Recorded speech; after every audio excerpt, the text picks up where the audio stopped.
Hey everyone, it's Anna. Thanks for visiting my channel. So I recently purchased this watercolor set on Amazon for myself. When I saw this come up in some searches I was doing, I thought it looked kind of interesting. I have some other Paul Rubens watercolors as well, and I actually really like them. I have, not to get us sidetracked, but I have this one here. This is the transparent watercolor that has the shimmer or the sparkle.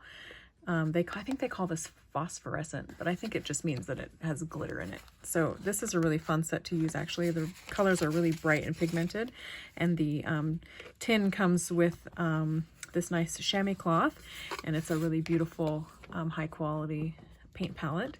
So I have this set, and then I also have the larger metallic set as well. Let me pull it out.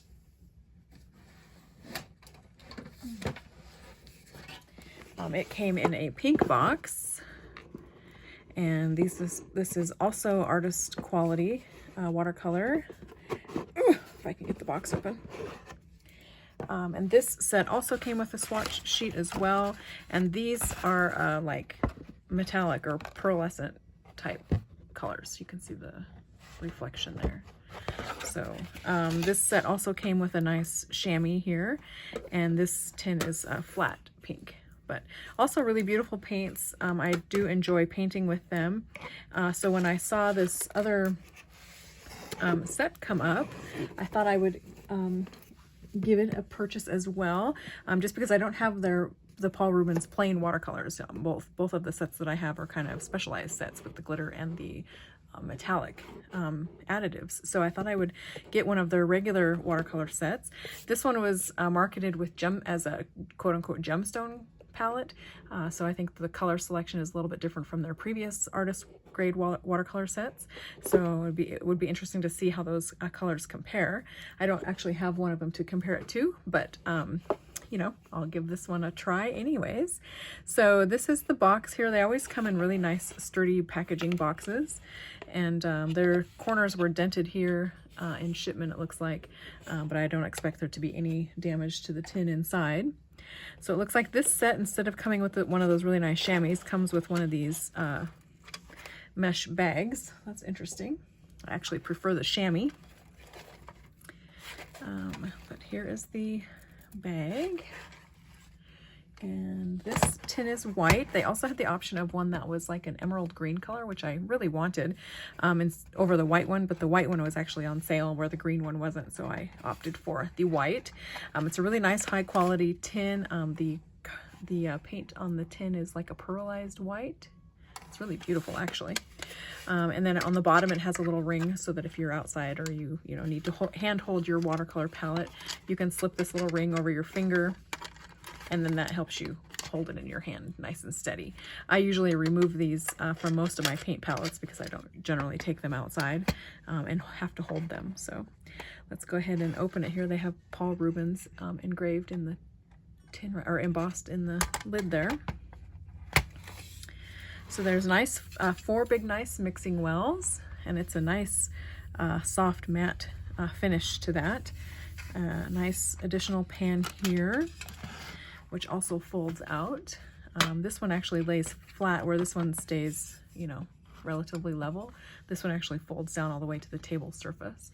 So I guess if you would want to use this as a mixing space and you were afraid of your paints squirming out of the corners here, these corners are cropped off, you might need to actually put something under here to keep it level. But looks like it comes with a couple of inserts here. So they've got a black tin, a white tin, a pink one, and this is probably that lovely emerald green one. So then lots of information about the pigments that I can't read. And looks like that's about it. So there's some brand information there at the bottom.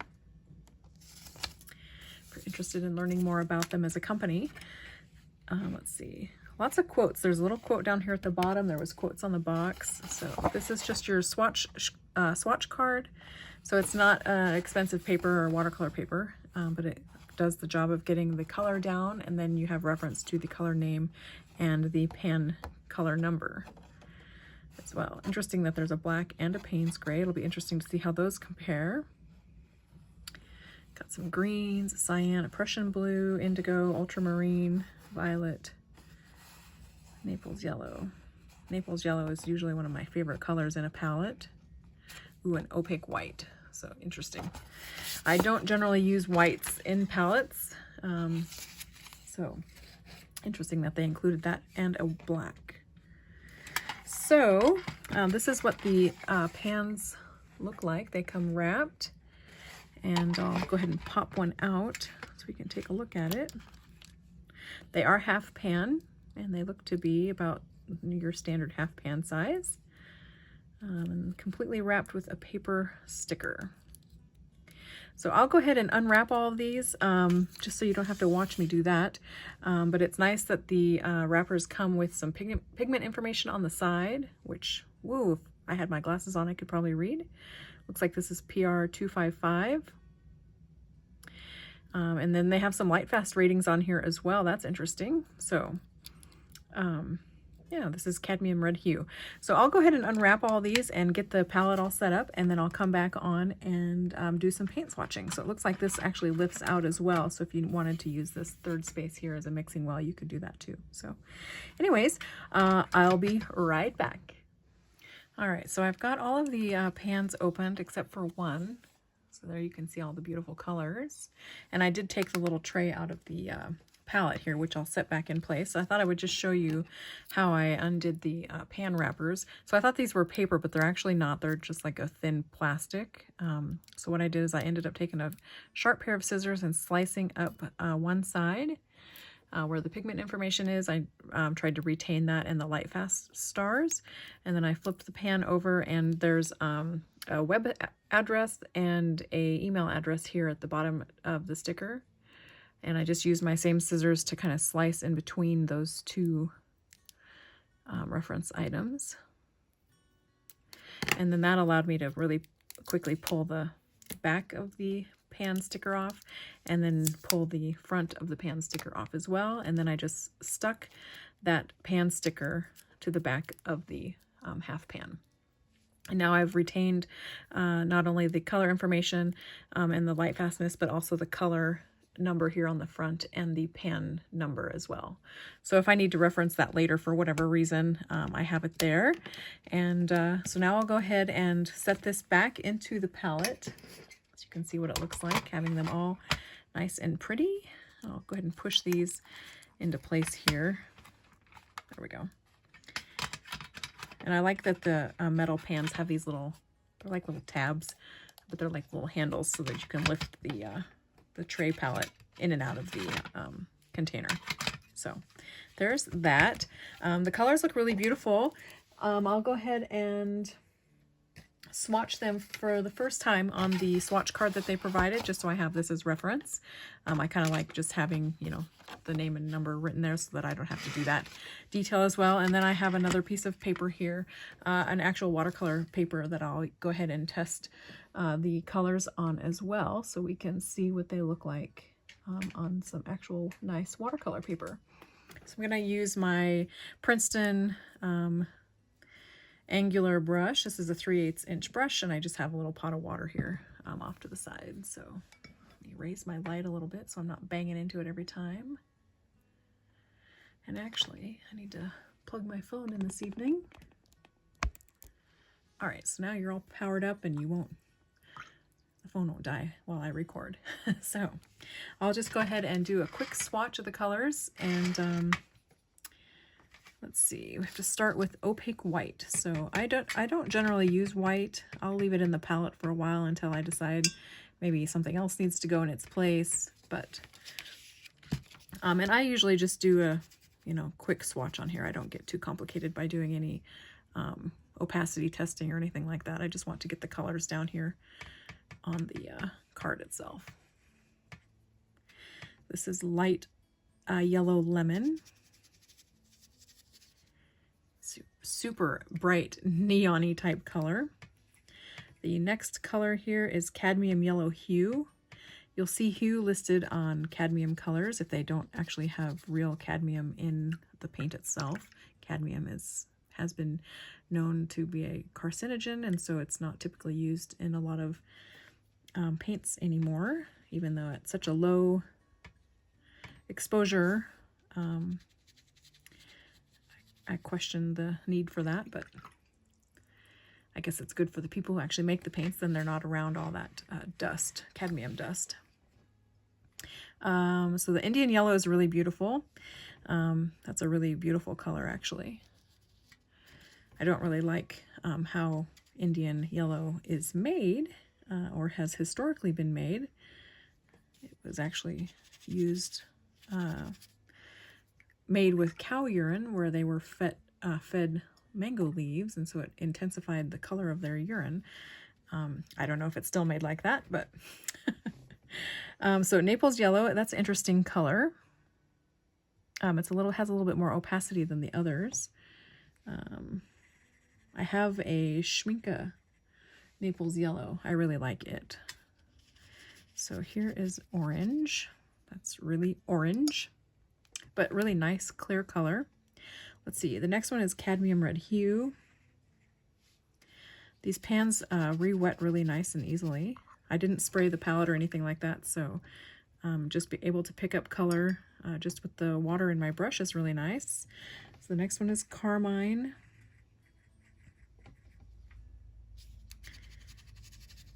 Oh, that's a beautiful color. That's like that's what I think of, like a raspberry red. Really beautiful red. The next color is magenta.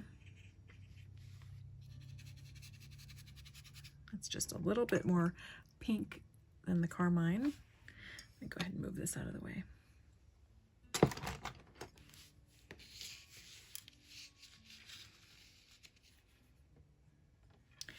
Next up is violet.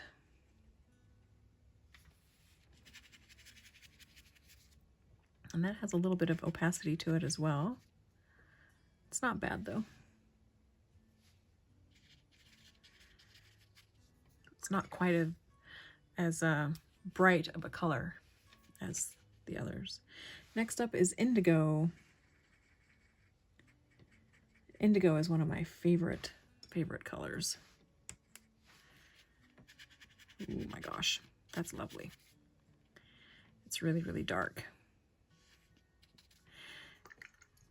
And next up is ultramarine. And then we'll move on to the next row.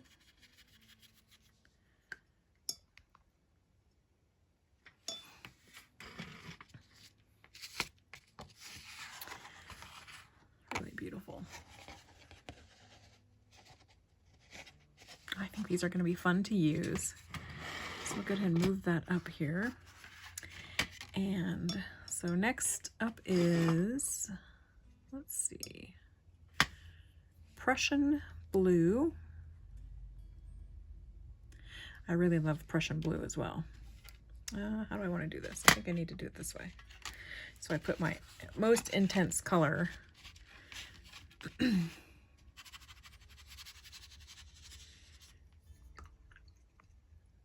away from the words. Next up is cyan. Interesting.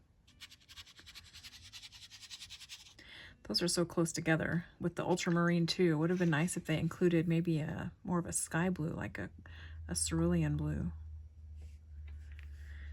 Brilliant green. This looks like a viridian maybe. Ooh, that is brilliant for sure. May green.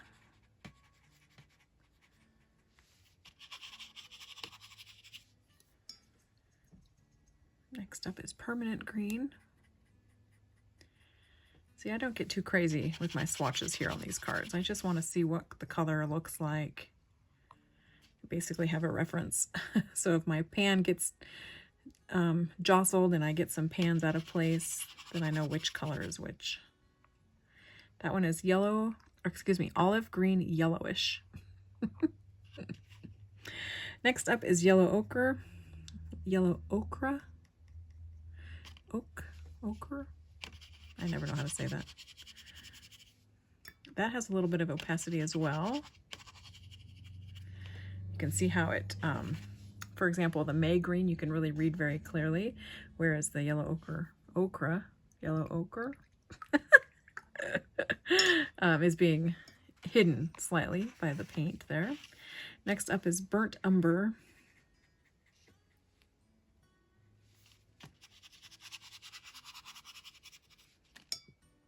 I love that color too, Burnt Umber. Sepia, I think, is a really beautiful color. Let's see what this one looks like. Interesting. I would have expected those to be switched. Maybe I put the pan in the wrong spot. Nope. Interesting. That's a really dark sepia. Lovely. All right, next up is English Red.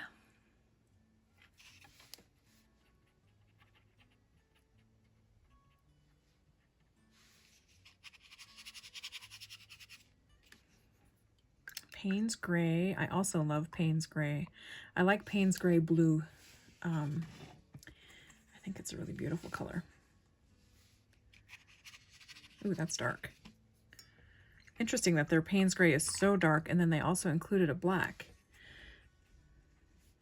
It looks like a black with a blue tint. Wow, that's really dark. Well, I'm quite happy with these color choices as a, a basic color palette.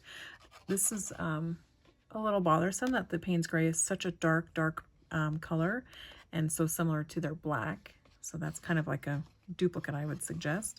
And then, it's a shame that the white, opaque white is there. I don't know of very many people who actually use the white. I think more likely than using a white watercolor, they'll use a white gouache. These are fun colors. Let me go ahead and get a piece of, I have a piece of scrap watercolor paper here. This is Arches 140-pound watercolor paper cold press. And so I'll just go ahead and paint something and see how they perform on an actual watercolor paper.